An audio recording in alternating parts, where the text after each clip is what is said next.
Good morning, y'all. Welcome back to Overcompensated, the podcast for high performers who are rich in compensation and ready to get richer in life. Today's guest is someone that I admire deeply, Victoria Peña, the founder of Nova Mindset Coaching. Victoria's story is such a powerful example of what it really means to reimagine success.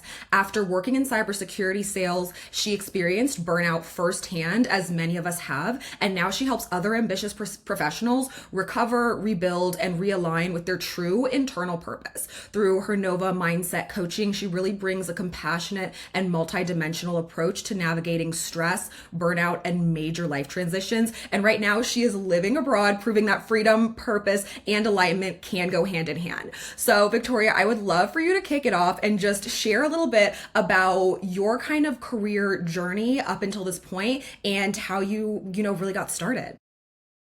Yeah, well, first of all, thank you so much for having me, and you crushed that introduction. Like, I think I should bring you on all of my discovery calls with clients because that was amazing. So, yeah, just a little bit about me. I started my career at IBM, started in marketing. I've always been in the cybersecurity industry, and then eventually moved to a smaller company where I did sales within cybersecurity. And for me, that was always an outlet where I could be, to be honest, like a top performer, a high performer, somebody that always did well in their job, and somebody that always delivered. And for me, at the time, that was a very fulfilling feeling until one day, and we'll talk more about this later, I just kind of got to a point where it just wasn't truly enough. And I just felt like there was something missing. And there were a lot of other signs in my life that started to point me in the direction that this may not be it in terms of what I'm going for in life. So, yeah, just kind of high level, that's kind of where I started. I love that. And honestly, I feel like your transition and journey is going to be really inspiring to a lot of people. So, can you just share a little bit about how we got connected, how we got into each other's orbits? Because for me, I really prioritize aligning myself with like minded individuals. And that doesn't just mean like relentless pursuit of like corporate success, but also people who love to find balance in their lives. So, how did we get connected and end up here today? Yeah, so I'm always looking to build up my network, my partnership network. For me, if I'm working with a client and I can't deliver on something that they're looking for, so for example, really working with an expert in job searching and being able to put themselves out there and finding a good opportunity for them, that's where I realized that I had a gap in terms of wanting someone to partner with. And so I actually got a referral firsthand from a friend, an old colleague of mine who had worked with you and somebody else as well. And so, yeah, we had a call, and I just felt like you and I hit it off in terms of personality, in terms of the way that we just go about business, but also life as well. Absolutely. And so I'm curious, like, what initially inspired your actual shift from cybersecurity to mindset coaching? Because I feel like a lot of people are really motivated by the opportunity to like work in tech, and they know that, the jobs in tech will provide a lot of stability, high earning potential, the ability to like climb the corporate ladder again. And so obviously you were, recognized for being a high performer in the tech industry. So what really motivated that like shift and change? And you're still early on in your career, and I feel like there's a lot of people who might be way later in their careers and realize like, whoa, I've been, fighting for the wrong things this entire time. So what were some of the factors that went into your mindset shift and your, ability to kind of shift towards something where you feel more purpose driven and purpose oriented? So for me, it wasn't an intentional conscious shift from the beginning. And what I mean by that is there were things that were starting to shift in my life that I couldn't necessarily ignore anymore. So this shift, all in all, both, mindset shift, but also life transition is something that kind of was forced upon me rather than something that I was in a place where I said, okay, this is great, but I'd really like to try something new. So I'll dive a little bit deeper into that. I started having a lot of health issues. So I was having thyroid issues. I was having back pain. I would go to the doctor. They're like, everything's fine. I was having digestive issues, all stuff that's very commonly tied to stress, but I wasn't really putting that together. And so for me, that was kind of like red flag or red flags, number one. And then secondly, I just started to feel like really frustrated in my job. I started to feel like everything was difficult. At one point, I started to feel apathetic, which for me, I'm never really apathetic about anything. Sometimes I'm in a low, sometimes I'm in a high, but for the most part, I'm never really apathetic. So I take that as kind of a bad sign. Um, And so for me, if from like an outside in approach, I was looking at everything that was happening in my career and I'm like, none of this is lining up, right? Like internally, I'm feeling like broken. I'm questioning everything. It's not feeling good in my body. But externally, like I'm still, making a lot of money. I'm still getting promoted. I'm still winning the deals, all of those things. Everyone's telling me that I'm doing great and I'm quote unquote living the dream. I just wasn't feeling it. So for me, I just kind of got to a point where I couldn't do it any longer. And I started to think about my future. So I said, if I stay in this place of, living in pain, living in this apathy, waking up and just not feeling motivated like I like to every single day, what's this going to look like in 5 years? What's this going to look like in 10 years? And it didn't look good, to be honest. It is not a fulfilling life that I really wanted to sign up for. And so I ended up quitting without a plan, which part of the work that I do is to work with people that don't have to get to the point where they feel like that's their only option, like I did. That's something I feel very passionate about. These days, stability is really important. Finances are very important. There's a lot of uncertainty in the world. So for people to be able to decide what they want to do with their career, whether that's stay, whether that's go, but come about it from the most calm, empowered, in control feeling is like the most ideal situation. And I feel like there's a couple different avenues that people take when they're experiencing that level of just like burnout and overwhelm. So I want to get your take on, your approach of just realizing that you can't physically, sign up for this for the next decade or however long. But I feel like a lot of other people that I speak with, they are, experiencing anxiety, they're experiencing being overwhelmed, they're experiencing being burned out, and they don't know if the right path is maybe like a shorter term leave. I work in the tech industry as well, and I know that a lot of people are considering like, an FMLA type temporary leave to give them that ability to take a step back and then re-enter the workforce. What are your opinions on, either, fully pulling the plug versus maybe do you just need a break? Have you dealt with clients who are debating between the two? Yes, all of the above. I think I wish I could give a straightforward answer, but it really just depends on the person. And I think all of those can be suitable in very unique situations. What I encourage people to do is to really take dedicated time in parallel with their current job that they're in right now. Ideally, to work with a professional that's done this before and helped guided people, but really get clear on what you want and what you need. Because for some people, it could be rooted in this feeling of fulfillment. I want to do more. I want to give back into the world, but my job isn't letting me do that.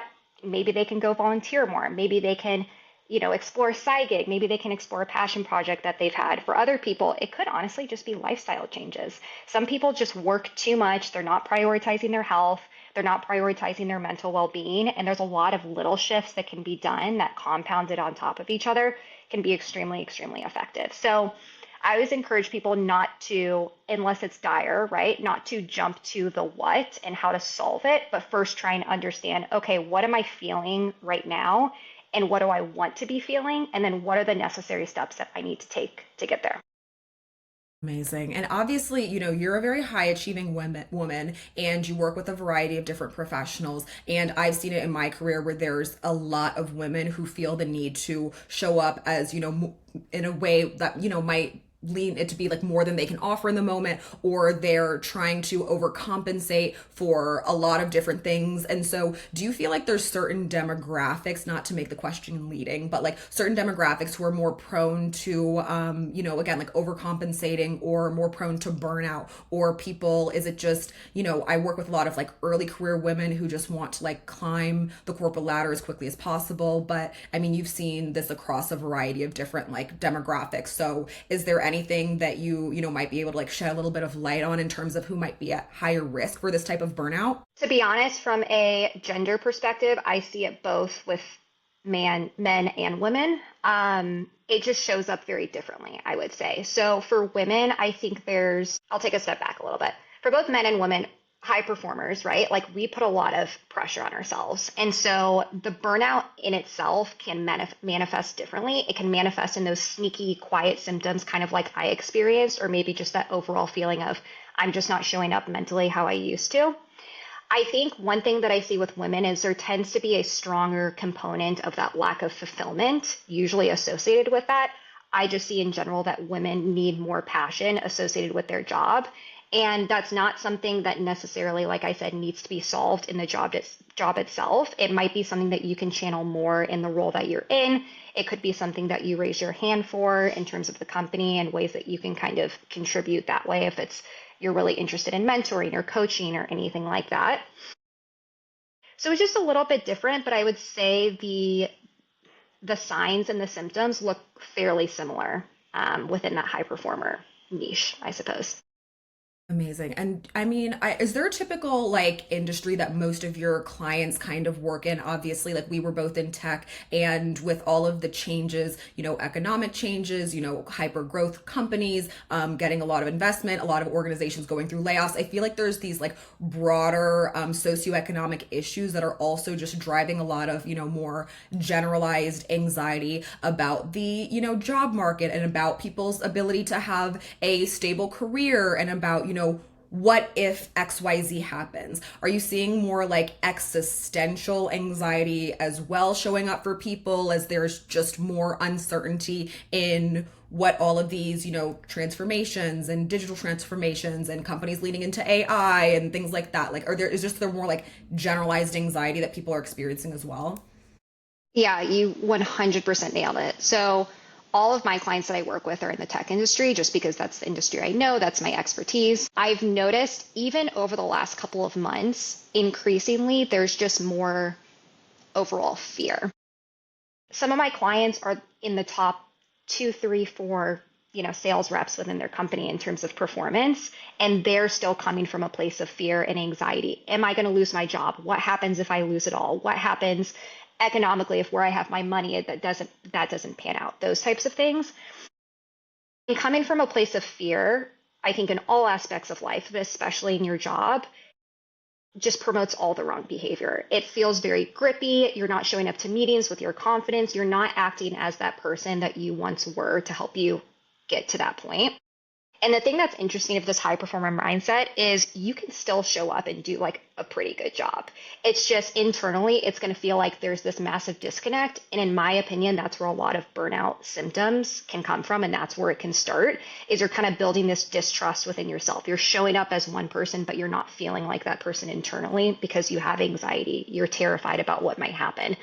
And so a lot of the work that I do, to be honest, is going to that place of fear. Why are we so fearful of this? What can we do to get you back into a feeling of control? Because if you're talking about making significant moves in your career and thinking 5, 10 years out and getting to a place of empowerment, if you're feeling like the victim or you're coming from that place of fear, it's pretty much impossible unless we address that first.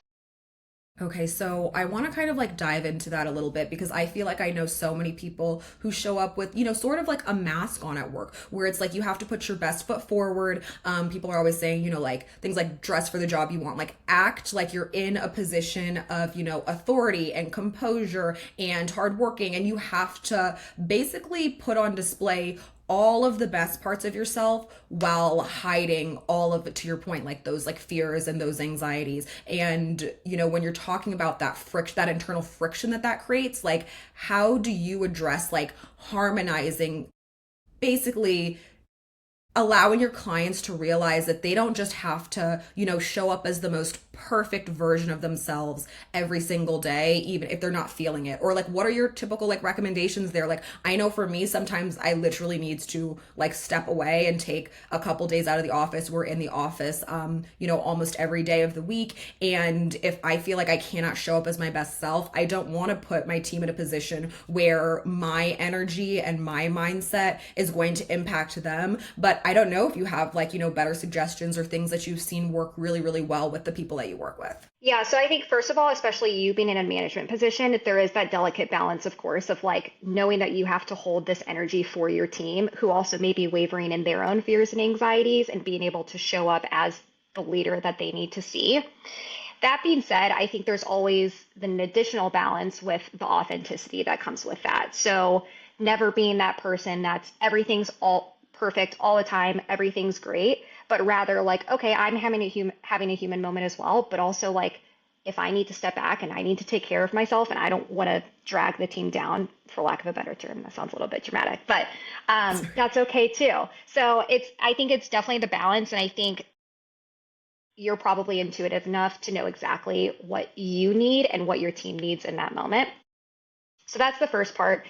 And then the second part, I think, on the theme of authenticity, I think is going to be a really big theme over the coming years, especially with AI, because we're relying so much on this perfect, right approach of doing things that we can get from all of these tools that we're using.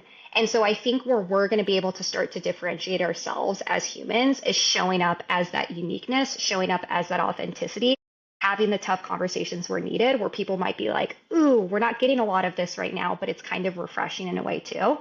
So I like to encourage my clients when there are uncomfortable situations or they are fearful of something to confront it as soon as possible, whether that's a difficult discussion with their boss, whether it's this meeting that they've been pushing off that they don't feel ready for, but they're really ready for.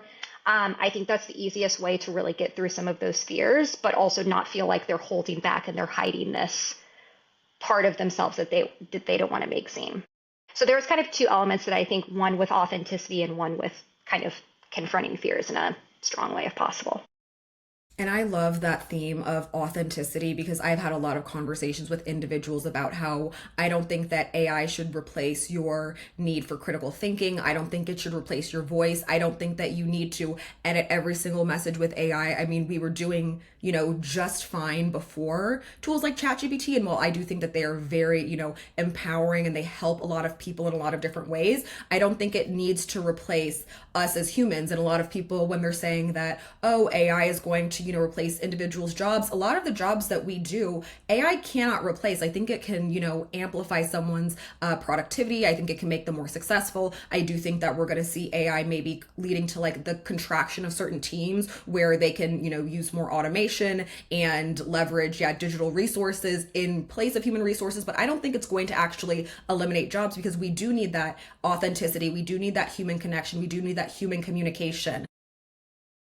In terms of like, I think I do a lot of work with people who are trying to get jobs and they are, either shifting job to job or they're in a job right now and they want to, do something else or they want to have a career pivot. And I think that a lot of times when I'm thinking about like authenticity and like showing up during the interview process, which is where I work with a lot of individuals, people feel the need to project this like perfect version of themselves versus like if you're already at a company, I think you can be a little bit more like authentic to who you are and a little bit more human because you already have that like job stability there. But do you have any suggestions for people who might not be at an organization right now, or maybe they were laid off and they're transitioning and they're trying to be authentic to their experience, but it's more difficult because they don't have that like level of security, which it seems like even the people who are in these jobs right now don't necessarily have that same level of security. But do you have like any thoughts on how to reconcile again that need to be perfect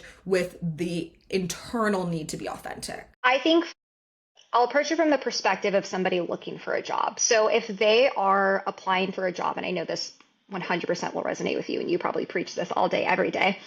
If they are trying to fit themselves into a box and be perfect within that job description, the expectation that the company is now going to have on them is that they will execute their work exactly how they are in that, which is inauthentic to them.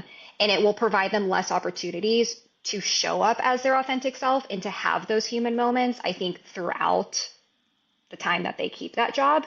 And so I think it's like part of it is just looking out for yourself and allowing yourself that space in the future to show up as you and not have to mold into something else that just isn't authentically you. I also want to recognize somebody who's been unemployed, let's say for a year or two. Yes, maybe you do have to bend into a box a little bit, but I think you want to make sure that you're not overstretching yourself because that is also those are also things that can cause burnout too, is if once again, that disconnect that I was talking about of authentically you versus somebody that you're just trying to be externally. So I know it can be difficult, especially anybody who's listening to this that may have been out of a job for a certain amount of time. But I really highly encourage that. And I also believe energetically, the more that we are authentically ourselves, the more that we will attract those opportunities to ourselves that really fit what we want to do. I completely agree. And I think this is like a perfect time to kind of shift a little bit because you obviously work with clients one on one to help them feel more energized, more grounded, more fulfilled. So I would love to kind of unpack the kinds of people who are coming to you when they decide that they need your support and your services. Who, it sounds like you work with a lot of people in tech, which can be very broad, but like what is the typical person who reaches out to you? I'm sure there's a wide range of individuals, but like the main type of person who really like seeks out your kind of like help and assistance. So all of my clients right now are either in leadership positions, they're managers, they're practice leaders, I have somebody in the C-suite as well. The other half is sales reps. So really high performing sales reps that have been doing this for years and they've gotten to the point where they know something's off, but by societal standards, it is so, so wrong to abandon everything that they built, especially because in the sales world, a lot of it is recurring revenue. A lot of it is clients that they've had relationships with for a long time. And so I think when that thought starts to pop in of something's not right, I don't want to say the job may not be right, because to be honest, most of my clients end up staying in their job and they can end up making it work. But that becomes very scary because they don't know what to do with that and they don't have anybody to talk to about it. I think that's another important thing is I think given the job market these days and that fear approach, people think that if they talk about this, even with a trusted friend, even with a colleague, especially their boss, that they're going to be on the chopping block.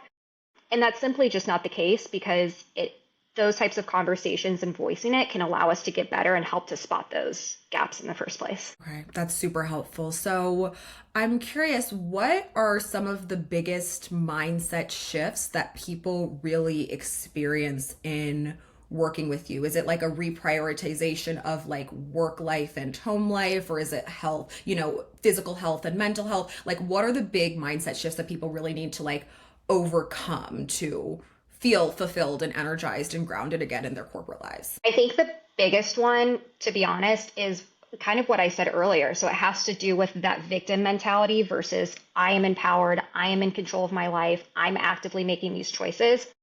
I think it's really easy as things happen to us, as we don't close that deal, as we didn't get that promotion, as we potentially get laid off, that life is happening to us and all of these really crappy things just keep pinging you from left and right.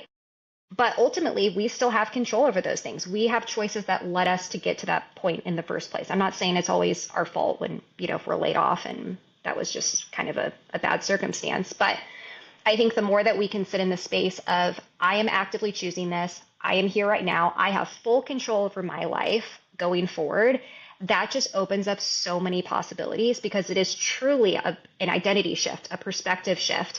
And I just, honestly, once clients can kind of get to that point, I just see so much open up for them. Do you feel like there's any like shifts that are happening right now in terms of people's perception of like their purpose in their life or in their career? And if someone feels like maybe they've like lost their sense of purpose, is there anything that you do to help them reconnect with that, to reground and say, I'm working towards something bigger, not just, a paycheck every 2 weeks, but, something that feels meaningful in my life?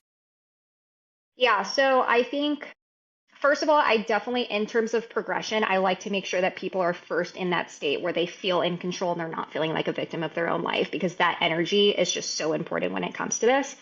But then when they are at the point where they say, okay, now I want to get clear on what my purpose may be, what I really want to exemplify in this world, what I want to contribute to this world, I like to ask little questions like, what makes you feel alive? When is a time that you felt really proud of yourself? Maybe on the opposite, what's a time that's really frustrated you? Sometimes the opposite questions can point out things that you value based on things that other people do that maybe really frustrate you. And I think once people can get clear on what they value in life, that can kind of be a guiding point to understand, okay, well, what am I here to do on earth? What do I want to do? How can I incorporate that back into my job? How can I pursue that outside of my job? How can I turn that into a full-time gig if I wanted to, like which was in my case. And so it just opens up so many possibilities and so many options after that.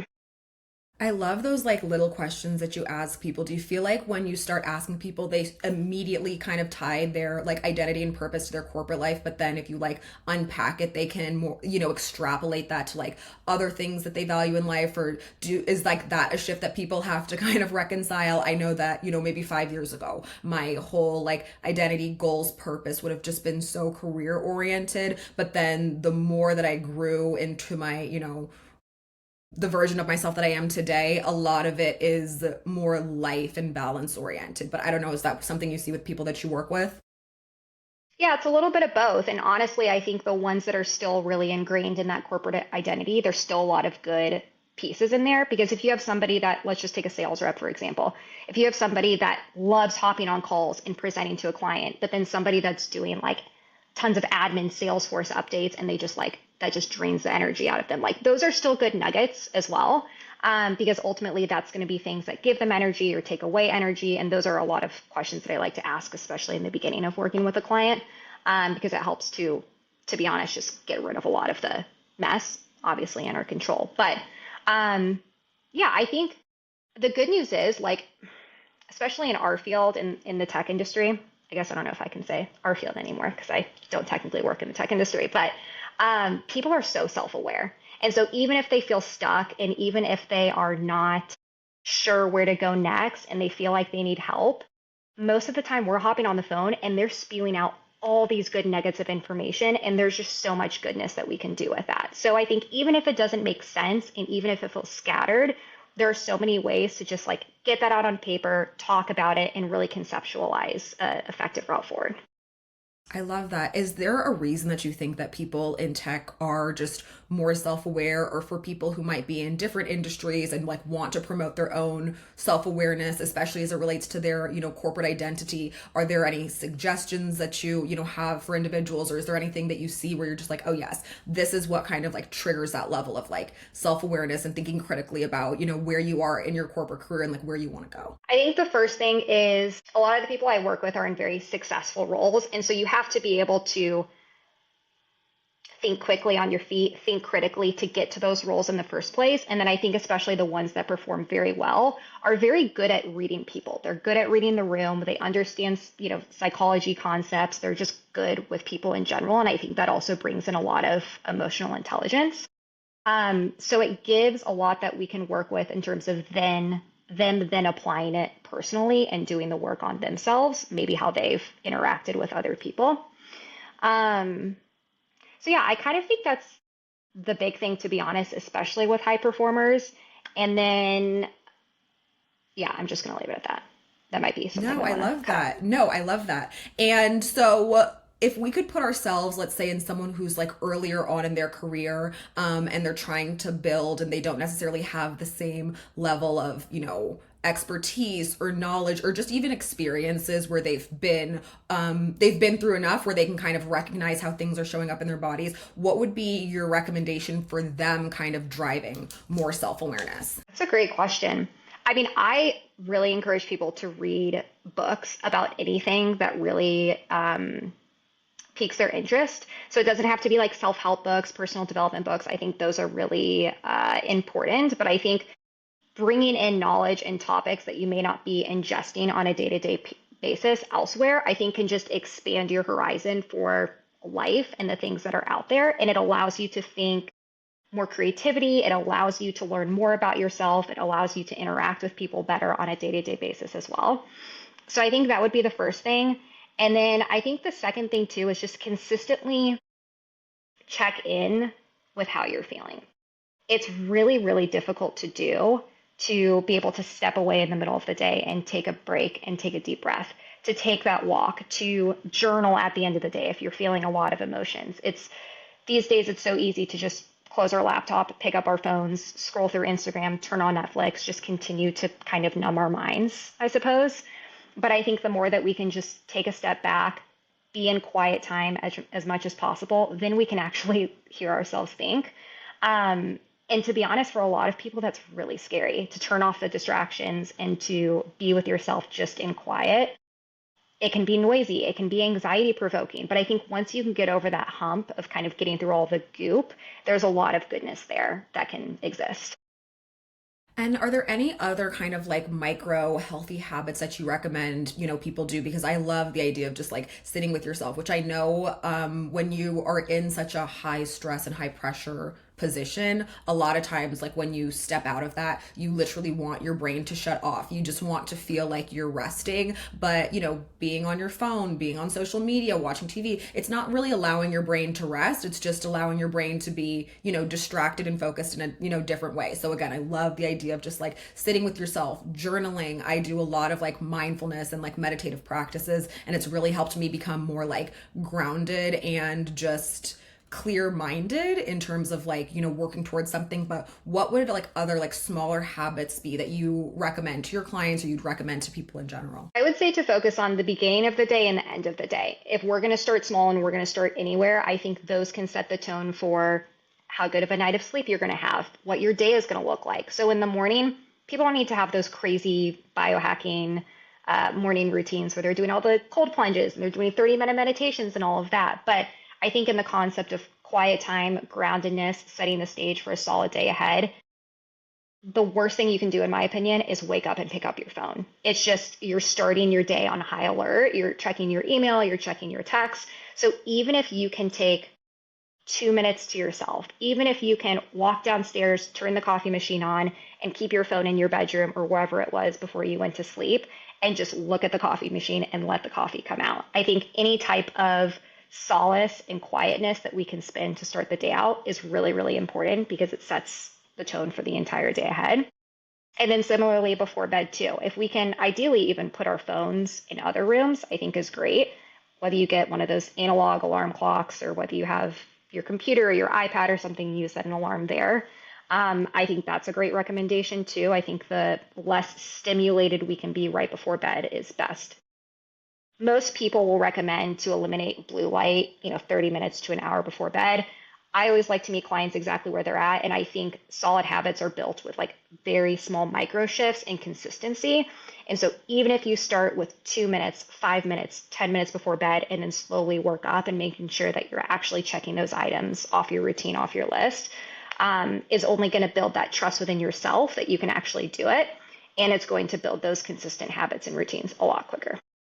I love that. I think that's such a fantastic perspective. So I know that you helped a lot of people like pivot what they're doing, but you've also helped a lot of people like reestablish like security and confidence and just like gaining joy from their careers. So is it possible to share like a story anonymously, of course, of like maybe like a client breakthrough or a turning point that someone's experienced working with you that just like really stands out to you as like, wow, this was a fantastic aha moment? So I have one client that I was working with that, similar to what we were talking about earlier, was we didn't know this when we had our first call. It took a few sessions to really unpack this, but we started to discover that he was approaching his day-to-day coworker interactions, client interactions to an extent, especially with his boss, from a place of fear.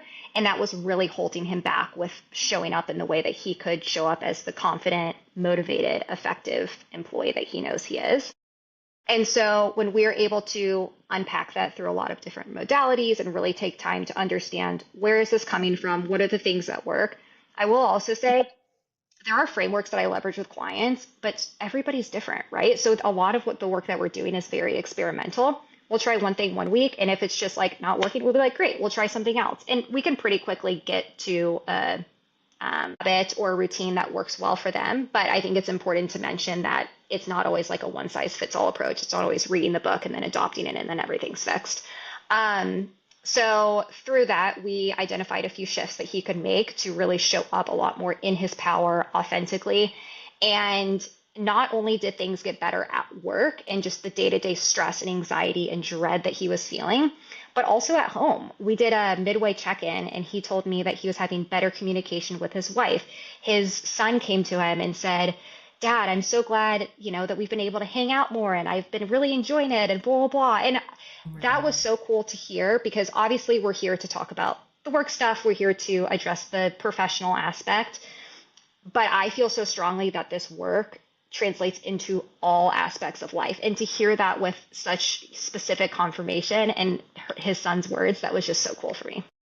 That's amazing and that's beautiful. And that's how you know that everybody's work life filters into their home life. And so that stress and anxiety that you are experiencing in your day to day at work, like you take that into every interaction that you have, if it's your family, if it's your friends, like everything interpersonally. And so by, healing that and reconciling that part of you that is showing up as one way at work versus one way at home, and to your point about being authentic, I just can so see that positively impacting so many different areas of individuals' lives. I think it's really amazing what you're doing. So many people who are listening are like really in the thick of it right now.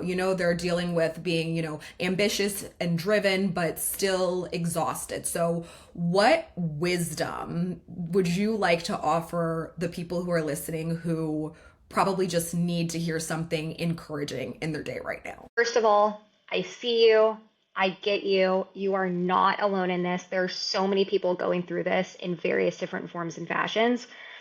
I would say my number one piece of advice would be to not hold it in. Talk about it with a trusted friend, talk about it with a colleague if it's somebody you trust, somebody you feel safe and comfortable sharing that information with. If there's nobody, take it to paper, journal about it. You can even cut the paper up afterwards and throw it in the trash. You can burn it, whatever works for you in terms of making you feel comfortable with that information. But the more that we hold it in, that's when health stuff starts to pop up. That's when the stress just builds on top of each other. And so there has to be some type of outlet for people to really discuss this. I love that. So, what are your personal non negotiables for protecting your peace, for setting boundaries, to making sure that you, as someone who's giving so much to show up for others, can still show up in your own life? So, first of all, I have coaches myself. You always hear therapists need therapists, coaches need coaches Yes. too. And so I have my own outlet of professional help of people that help me deal with things that are coming across, especially because I'm in my first year of business, and learning how to navigate them and really allowing me to take care of myself first. I always say if I can't take care of myself, I can't show up for my clients.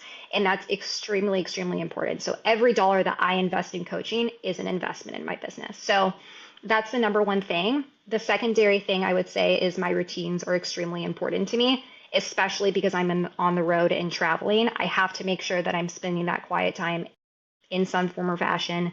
In the morning, I have to make sure that I'm not bringing my phone with me into bed, and I have to make sure that I'm shutting off work at a specific time and I'm honoring those boundaries for myself. Last week, I took vacation for the first time since starting my business, like true vacation. Yay. And I could notice myself, right? Like high performer, high achiever mentality already start to heading into it. Oh, I'll just take a call here and I'll answer emails here. And I was like, nope, practice what I preach. And so I went ahead and I, scheduled some things in advance, and I made sure that if I needed an, marketing engine running while I was gone, that was being taken care of. And I was able to fully take vacation, and it was so good for my overall well-being and my mental health too. So everything that I recommend to clients, I need to be doing as well. And I do, to the best of my ability, at least. And yeah, I just think it's important to honor those routines and making sure that you're feeling like you at the end of the day. I think that's incredible. And that was actually going to be my next question, is how has living abroad and traveling changed your relationship to work and energy and purpose? And I'm sure this is not something that you'd have the same ability to do if you were in, your tech job. So how has that really changed your just, conception of what it means to have balance and purpose in your life? So for me, living abroad, at least for the time being, is a direct line to my values. So two of my values are freedom and self-discovery. And for me, freedom is being able to work wherever. It's being able to work flexible hours. It's being able to close my laptop and go get an Aperol spritz down the road if I want to. I love And then from a self-discovery perspective, when I'm traveling, when I'm on the road, I'm learning so much about myself. I'm putting myself in uncomfortable positions. I'm having to move time zones, and that's uncomfortable for my body. And so some people would probably look at that and say, well, why are you doing that to yourself? Why would you want it? The answer is I don't know, but it's this feeling of self-growth. And it's something that anytime I go to a new country or a new state and then I return back to home, quote unquote, I'm different and I'm this next level version of myself. So I'm lucky and I'm so grateful that I have the opportunity to do that and really live out my values on a day-to-day basis right now. I think that's so beautiful. And I think that your ability to still focus on growing something that's impactful to you while still growing as an individual is just something that so many people desire, in their lives. And I think it's absolutely fantastic. So, my last question is like, how do you stay grounded while holding space for so many other people? Because I know that there's a lot of like, high achievers and a lot of successful people, and they have families and they have people who are reliant on them and they have people who are dependent on them. And so, how can you, as a coach and someone who's working with so many individuals who just have so much energy, they have so much passion, they have, so much like life in them that they want to give, but it's hard to not get caught up in all that you want to give while still staying like grounded internally. Like, what would be your main suggestion for those individuals who still, again, want to show up as the best version of themselves in all aspects of their life?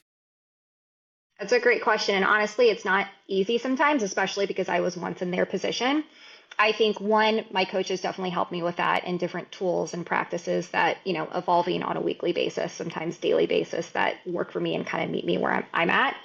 I think the more that I can approach a client call and a client situation with objectivity, yet empathy at the same time, knowing that I have been there, being able to relate to some of their experiences, feeling their emotions at certain times, but still knowing that it's not mine to feel. And I actually think this is great advice for people just in the workplace right now. I think very often we can get caught up in other people's stuff. We can vent to each other a lot. Sometimes it feels like we're swimming in this sea of negativity. But I just want to remind people that you have to take care of you, and it's not yours to feel all of the emotions that they're feeling. Easier said than done. One thing I like to do sometimes heading into a call or leaving a call or even in the morning is like I'm big on visualization. Visualize this energy bubble around you. So it's like you can kind of discern what gets brought in and what gets put out, but for the most part, like you are protecting your space. There was a point in time in starting this work that every morning I woke up and I put my energy bubble on, and it allowed me to show up as my best self.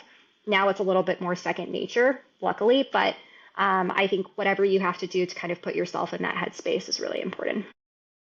I love the idea of the energy bubble and being able to be selective about the energy that you want, to receive. And again, it doesn't mean that you can't still hold space for people. It doesn't mean that you can't listen. It just means that you're not taking it on, internally. I think that is such a fantastic place to end. That is such a great takeaway. So this conversation has just been so powerful. Your story really proves that we can, pause, we can pivot, we can still live purpose-driven lives that feel really aligned and alive. And I just know that you're going to continue helping so many people. So that being said, where can people listening find you, work with you, or just learn more about Nova Mindset Coaching if they're interested? So I am on Instagram and I'm on LinkedIn. I have a business page, Nova Mindset Coaching, just at Nova Mindset Coaching. My website is nova-mindset, which has a ton of free resources on there as well. So I actually have a boundaries blueprint. If you're looking for immediate change that you can implement now, you can sign up, you can download it, and you can really start to put boundaries and structure within your world.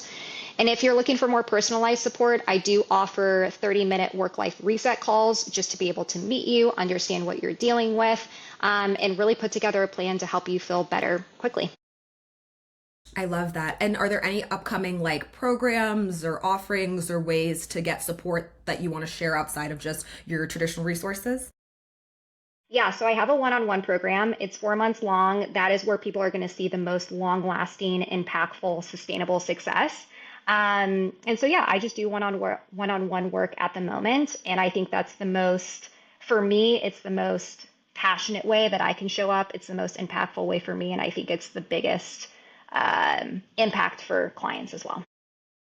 And I know you're going to continue impacting so many more people. I just want to thank you so much, Victoria, again, for showing up, for sharing your perspective, and for really the work that you're doing that's truly helping others. So to everyone listening to Overcompensated, thank you so much for listening, and stay tuned for next week's episode. Have a great one.